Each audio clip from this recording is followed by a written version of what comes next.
Welcome back to World Crisis Radio. So Robert Byrd, now deceased, qualifies as a conservative, a traditionalist respectful of the status quo, as compared with neocons or other Republican reactionaries who are at war with the status quo. What they want is a radical rollback by at least 1 century to at least pre-New Deal and probably pre-progressive era, that is, say, pre-1890. So they want complete deregulation and a complete savage, wild capitalist free market, meaning, of course, the rule of the jungle and too bad if you die.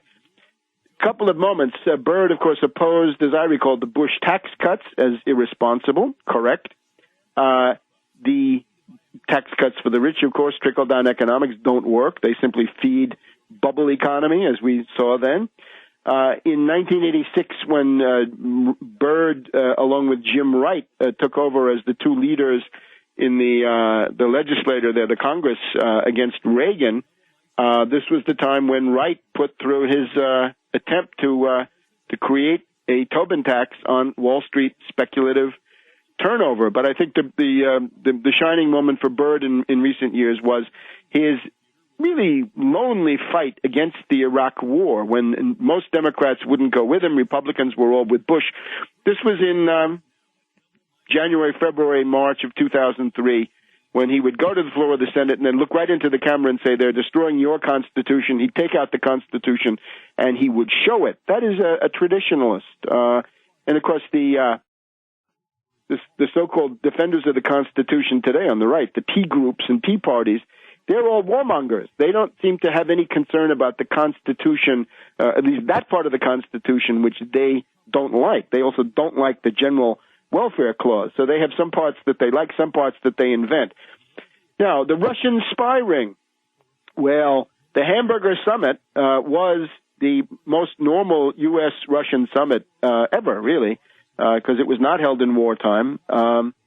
And as soon as this is over, the FBI comes out with this 10 or 11 person spy ring. Now, clearly, it's a very low-value spy ring. It's a very feckless spy ring. This is not the corridors of power. They're not recruiting government officials who can give state secrets. You can see my commentary on Russia Today last Monday up on the website, tarpley.net. A lot of play in the New York tabloids for Anna Chapman, the Mata Hari operative. It's a little bit like the U-2. We won't go into all the details in the U-2. I do that in the commentary. But it's evidently one of two things, or maybe both. There's a faction in U.S. intelligence, British intelligence above all, where the anti-Russian stuff is deeply, deeply rooted. They don't like the rapprochement of Obama with Medvedev. They think that has gone too far, so they want to essentially torpedo that. On the other side, you may have forces inside Russia who also feel that Medvedev is going too far. Maybe they feel he's being duped because he's not getting meaningful concessions. He's giving up a lot of things, right? The Russians are willing to vote against Iran in the UN Security Council. What did they get for that? Not much. So they might have said, this is a low-value network. Why don't we, tell them to do egregious things and then we'll sacrifice them. And then obviously the beneficiary of that would be Putin, whose stock is rising, even as that of Medvedev is going down, as I understand it, inside the internal councils of the Kremlin. So again, see that on Russia Today. But now we have the 4th of July, so let's do a little something for the 4th of July. Remember, the Declaration of Independence adumbrates a conspiracy theory, and here I want to send you to my book, 9/11 Synthetic Terror Made in USA, Chapter 12, Conspiracy Theory, the Great American Tradition. The neocons say, all conspiracy is paranoid. Well, go back to the interesting book by Bernard Balin, professor of history at Harvard University, The Ideological Origins of the American Revolution, 1967. The basic belief of the U.S. founding fathers was a conspiracy theory that the British oligarchy was conspiring to impose slavery on the North American colonies. George Washington, Fairfax Resolution, 1774, with George Mason, saying there's a regular systematic plan of oppression, with the British government endeavoring by every piece of art and despotism to fix the shackles of slavery upon us. Washington writes in a letter at the same time, beyond the smallest doubt, these measures of the British are the result of deliberation. I am as fully convinced as I am of my own existence that there has been a regular, systematic plan framed to enforce them. Thomas Jefferson, 1774. Single acts of tyranny may be ascribed to the accidental opinion of the day. A series of oppressions begun at a certain period and pursued unalterably through every change of ministers too plainly prove a deliberate and systematic plan of reducing us to slavery. This is essentially 2 years before the Declaration of Independence. The language is the same. John Adams, 1774. The conspiracy was first regularly formed and begun to be executed in 1763 or 1764.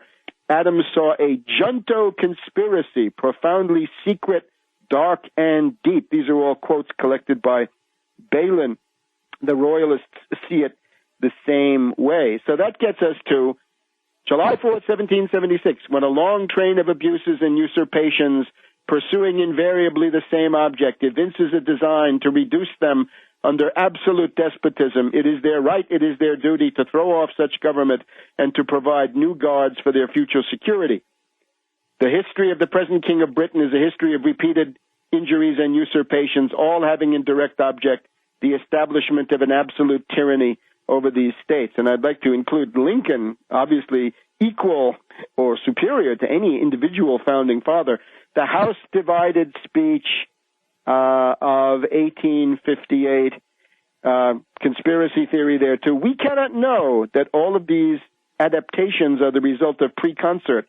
But when we see a lot of framed timbers, the portions of which we know to have been gotten out at different times and places by different workmen, Stephen, that's Stephen Douglas, Franklin Pierce, the previous president, Roger Taney, the Chief Justice at the time, Dred Scott monstrosity, James, the current president, James Buchanan, 1861. So when you get Stephen, Franklin, Roger, and James, when we see all of these timbers joined together as we see them to make the frame of a house or a mill, in such a case, says Lincoln, we find it impossible not to believe that Stephen and Franklin and Roger and James all understood each other from the beginning. They all worked upon a common plan or draft before the first lick was struck. So Lincoln joins Jefferson, Adams, Washington as conspiracy theorists. And if we look at Eric Foner's works on the Civil War, Republican ideology, the Republican Party is founded on a conspiracy theory. That is Seward's theory of the slave power conspiracy. So that's the heritage.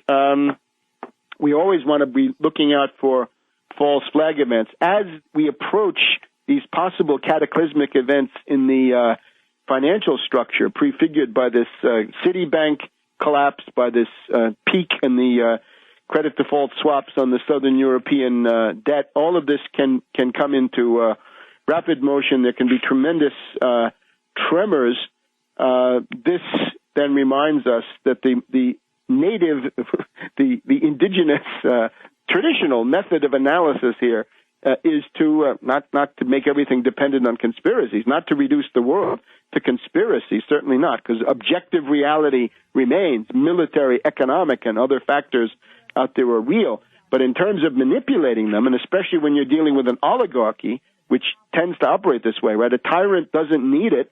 A mob is not capable of it. But in the middle, there's the broad majority of human affairs, which is small groups of people. The conspiracy plays a large role. So July 4th, 1776, a conspiracy theory sent forth into the world. And that then leaves us with this question of the inalienable rights. Kagan obviously does not believe in them. Notice that modern liberalism, liberalism of the Democratic Party post-1970 or thereabouts, believes that there are no objective criteria of right and wrong. Well, there are, and they are rooted in the social existence of human beings and in the qualities that they all share. And the first of these is cognition. This is what makes you human. This is why you get classified as a human being. You have cognitive faculties, and the fostering of those and the social utility of those, that's the basis of the rights that must be respected. They come from God or from ontology or metaphysics. You can say this in any way you like, but they must be respected. The Constitution guarantees them. You use them to construe the Constitution. So down with Kagan and long live the inalienable right. And we'll see you next week.